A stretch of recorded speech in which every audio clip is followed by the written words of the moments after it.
có ở trên đấy bỏ đá này, ông đá chơi tổ này, đá đi đầu cho các con một tí cái này được.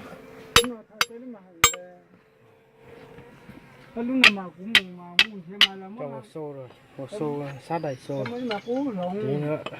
xê xô các bạn xem nó đầy xô nhá, đang đi đầu nhá,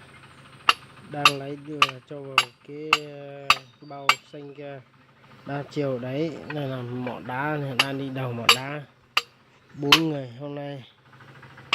này, đang đi lấy đồ đàn này, đi đầu cái mỏ ông kia cho cái xô hết mà ta đầu cho nó vừa tí sẽ đi lấy mà tiếp. Cái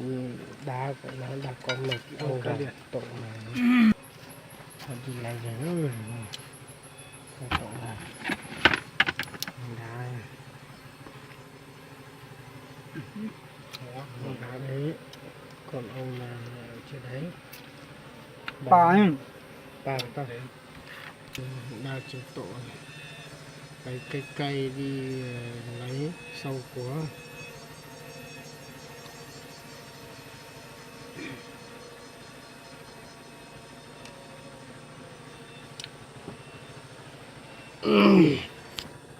bây giờ nào anh sẽ ra tổ anh sẽ phải bỏ không nữa rồi ra tội thì sao đây nó thấy gì thì chỉ vô thấy có niềm thôi yếu đã đi lấy trên tổ đấy chắc cũng quý tỷ số đấy, có ông đây này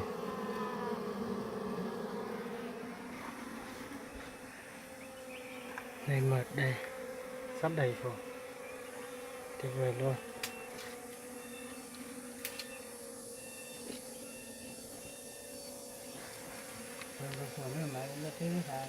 Sao mà lại tới mình đây mặt đây có lúc thì nóต้อง